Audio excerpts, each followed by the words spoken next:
Plugged In podcast, a new project from the Institute for Energy Research. To find out more about our work, visit our website at instituteforenergyresearch.org. Welcome to the Plugged In podcast. I'm your host, Alex Stevens. My guest today is Marian Tupy. He's a senior policy analyst at the Cato Institute Center for Global Liberty and Prosperity and the editor of humanprogress.org. Marian's the co-author, along with Gail L. Pooley, of a paper that was released back in December about the Simon Abundance Index, a new way to measure resource abundance. Marian, thanks for joining me today. My pleasure. Thanks for having me. Before we dive into the details of the paper, let's start with a little bit of background of the person that the Simon Abundance Index refers to. Who was Julian Simon, and why is he an important figure in the way we think about resources? So Julian Simon was a professor at University of Maryland. He was an economist, and he died far too young in 1998. But prior to that, Julian Simon was a participant in one of the most consequential debates in economics in the 20th century. So the background goes something like this. In the 1960s and into the 1970s, there emerged a fundamental worry amongst some people that the world was simply going to run out of resources. And that was brought about primarily by the increase in the price of oil and the crisis of 1974, 1978, and then 1979. But also back in the 1960s, a lot of people were worried that resources were gonna go dry because of population growth. And the important person here was Bob Ehrlich, who is still alive, a professor of biology at Stanford University. And Ehrlich, in 1968, published a book called The Population Bomb, and basically he wrote, as population increases, resources will run out. Enter Simon, who said that's not going to happen. As population of the world increases, people will not only come to the world with empty stomachs, but also with minds. And those minds are going to pursue innovations and new ideas, and those innovations are going to increase productivity, and we are going to be able to get our hands on more resources or alternatively find replacement for current technologies, so that at the end of the day, resources are actually going to become more abundant rather than less abundant. And this debate between Ehrlich and Simon went to and fro throughout the 70s until in 1980, Simon asked Ehrlich to a wager whereby they would bet on whether prices of 5 commodities would increase over the next 10 years or decrease. And Ehrlich accepted this wager, and the wager came to fruition in 1990, and Ehrlich lost the wager because, in fact, resources have become more abundant rather than less. So the Simon Abundance Framework, which you guys developed, helps us think through that old dispute between Simon and Ehrlich, but it controls for a few other things like inflation and the growth in hourly wages in order to give us a better idea of how much more abundant our resources are relative to changes in population. Can you walk our audience through the methodology of that framework and lay out the different elements that go into it? Sure. So let's start with the Simon Ehrlich, the wager, the original one. The original one did something very simple, and that was to adjust the prices of resources by inflation. So Ehrlich picked 5 resources: zinc, tungsten, 3 more, I can't remember what they were. And all they looked at was whether the inflation-adjusted prices in 1990 were higher than in 1980. So I think that's pretty much understandable to a lay listener or viewer or reader. You cannot take nominal prices of anything because you have inflation going on. So you adjust prices by inflation and see if they are higher or lower, and that's what's called the real price of something, right? And Simon and Ehrlich discovered that real prices were lower in 1990 than in 1980. But when Gail and I looked at the wager, we thought it was problematic. And it was problematic because we felt that Simon was too generous to his critics. And he was too generous for the following reason. It's all good and well to adjust prices by inflation, but in fact, incomes are rising at a faster pace than inflation, right? And that happens because of productivity gains, both in terms of individual lifespans, but also in terms of entire populations. We become more productive over time because we become more knowledgeable, we get access to better technologies that help us to be more productive. And as a consequence, incomes tend to increase at a faster pace than inflation. And to make matters even more complex, people tend to work fewer and fewer hours, which is to say that today, in the West certainly, we work fewer hours than we used to 10, 20, 50 years ago. And so once you adjust incomes by the decline in number of hours worked, what you get is a real hourly income, which has increased by 80%. Okay, so let's put some numbers on this. Gail and I looked at resource prices between 1980 and 2017. During that time, nominal price of resources has risen by 63%, but the real price, adjusted for inflation, decreased by 36%. Over the same period of time, income per capita per hour increased by 80%, which means that the time price of resources declined by 65%. Now, what is a time price? Time price is basically just the real price of commodities, which is divided by real hourly income.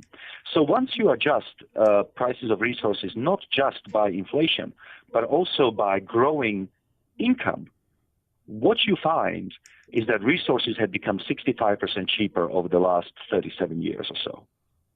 And then you guys expand that a little bit further to develop the price elasticity of population. Can you just talk about how then changes in population also give us a little bit of a different perspective on resource abundance? Sure. The price elasticity of population, elasticity in economics is basically just trying to figure out how does one variable respond to a change in another variable. So, for example, if you increase the price of Coca-Cola by 100%, are people going to buy more of it or less of it? So you have two variables. You have the price and you have the demand. And the reason why we thought this was a very interesting concept in economics to apply to this problem is because the problem can be summed up as follows. The fundamental difference between Ehrlich and Simon can be summed up as follows. If you increase population, do resources become more or less abundant, right? So what we did was to plug in the increase in global population over the last 37 years or so, and the world's population increased by 70%, and decrease in the time price of resources, which was a decline by 65%, okay? So the population of the world increased by, as I said, 70%, but time price of resources has declined by 65%. So what that is that price elasticity of population is minus 0.9, or to put in a language that a normal person can understand, for every one person born to the world, for every 1% increase in population in the world, there was a 0.9% decrease in the time price of resources. So almost a one-for-one offset, which suggests to us that Simon was actually correct. As population increases, prices of commodities decline. And that's what we call the price elasticity of population. This is a very counterintuitive sort of notion that more people would mean more abundance. Obviously, a lot of the work that you do at the Cato Institute and what we talk about here at IAR as well is that this progress is institutionally dependent, and there's markets and exchange play an important role in that. Do you want to just talk a little bit about that element of it? Yeah, so it is counterintuitive only insofar as you perceive, not you, but as somebody perceives a human being as a liability as opposed to an asset. But if you look at human beings as assets, in other words, as entities that are capable of producing more than they consume. If you look at human beings as originators of groundbreaking ideas that can have fundamental consequences for standards of living, say, if you look at a baby as a potential discoverer of a drug that will cure cancer, or if you look at a baby and think of him or her as a potential discoverer of some sort of an agricultural breakthrough that will increase agricultural productivity, well then again, human beings become assets rather than liabilities, and that's at the root of the Simon perception of humanity, which is that more people lead to more ideas lead to more innovations increase productivity, and increased productivity results in a higher standard of living. And in all those steps, I think that now we have enough evidence to say that Simon was in fact correct. The world is definitely a much more abundant place than it was in 1980. More and more intellectuals, more and more scholars, more and more articles in the newspapers admit that today, in spite of all the problems that we have still in the world, we live at the best time in human history. And indeed, I myself run a website called humanprogress.org, which tries to document the many ways in which the world is becoming a better place. So, these two projects, the Simon Project and the Human Progress Project, sort of, work together. They are part of the same. And Human Progress is a fantastic resource for people like myself who work in this area. You guys have a great collection of data and constantly have articles just beating the drum about the good news of what's gone on in our world over the past several decades. Thank you. And obviously Simon was the original optimist. I mean, he was the guy who was saying that things were getting better and were only going to get better at a time when the entire world was gloomy in the 1960s and 1970s. And, so we are standing on the shoulders of a giant, but I'm happy to say that we are no longer alone. I mean, there are people like Hans Rosling, unfortunately deceased now. We have people like Matt Ridley and Steven Pinker and Ron Bailey and many others who are talking about the same thing. So the idea now is we are going to produce a website called the Simon Project. It will be a part of the Human Progress enterprise. And we are going to have a conference every year on April 22nd, on Earth Day, to talk more about the Simon Insights. And we are going to be also launching every year on April 22nd. We will have a new installment in the Simon Abundance Index, which is another part of the paper that you and I were talking about, and every year we will calculate a new value for the Simon Abundance Index. And basically, the Simon Abundance Index just measures the change in abundance of resources over a period of time. It represents the ratio of the change in population over the change in time price. And what we have found is that between 1980 and 2017, the world has become 380% more abundant than it was. So we are looking forward to the second installment next year and to see whether, in fact, the world has become more or less abundant. We'll definitely be looking forward to those events, and obviously you guys continuing to put out this report. This material progress that you've talked about, how important is this for developing countries? Something that we talk a lot about in energy policy, even though a lot of our focus at IER is on what's going on here in the United States, but the availability of resources abroad is certainly important to poorer nations' ability to develop. Could you just talk a little bit about the implications of your guys' findings here for that? Developing countries were not a specific focus of the paper, but they are of great interest to Human Progress as a website and to our scholarship. And there is no doubt that global inequality is decreasing, which is to say that for the first time in 150 or 200 years, developing countries are catching up with developed countries. In fact, the developing world now produces something like 58% of the global GDP, and the gap in income, in education, in health outcomes, and so on and so forth is decreasing between the West and the rest. So there is no doubt that developing countries have been the major beneficiaries of the period of globalization that started in 1980.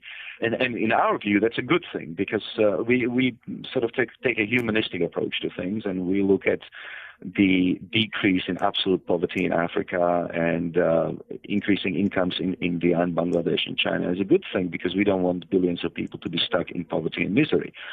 Now, for the continued development of developing countries, they obviously, the first thing they need to have is, they need to embrace free trade and institutions that protect the rule of law and property rights. That's all and true. But they also do need access to resources. And the most fundamental one, I think, is energy. They do need access to cheap energy. And part of the problem that we have in terms of discussion of global warming and the environmental questions is that it seems immoral to be asking developing countries to stop using fossil fuels when in fact fossil fuels are so cheap, and they've been at the root of the Western success story. They powered the Industrial Revolution, which took the West from poverty to abundance. And in my view, it would be quite wrong to insist that developing countries have now got to forego the blessings of cheap energy in order to retard their own economic growth. So in that sense, access to resources, in particular energy, is very important for developing countries. We're getting close to our time, but I want to bring this full circle and return to Julian Simon. He was able to foresee that a larger population would lead to greater resource abundance, which in turn would translate to greater living standards. But he also believed that the public would have a hard time recognizing this, and that most people would believe things are getting worse. Was he right about that? Well, yes, he stated, and now I'm going to quote from the paper, Simon believed that, this is what he said, this is my long-run forecast in brief. The material conditions of life will continue to get better for most people in most countries most of the time, indefinitely. I also speculate, however, that many people will continue to think and say that the conditions of life are getting worse. And so perhaps a little cheekily, Gail and I have come up with what we call the Simon rule, which states that as population increases, the time price of most commodities will get cheaper for most people most of the time. Unfortunately, most people will assume the opposite.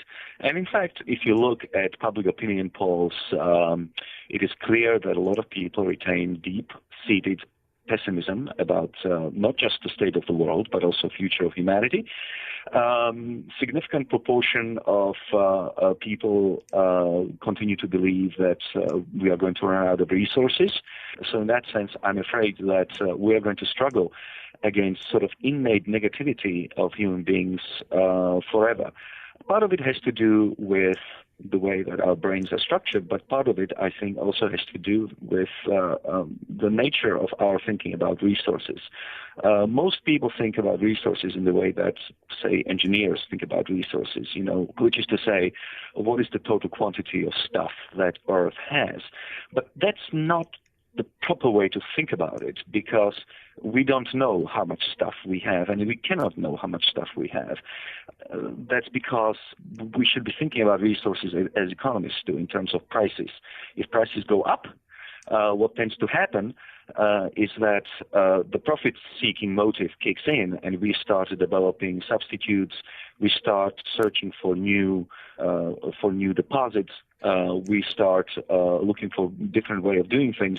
And so there is no real reason to think that we are ever going to run out of anything. If anything becomes too expensive, we are just going to come up with different way of doing things. When whale oil became too expensive, we started using something else, but we didn't run out of whales. In fact, whales are doing very well. Thank you very much.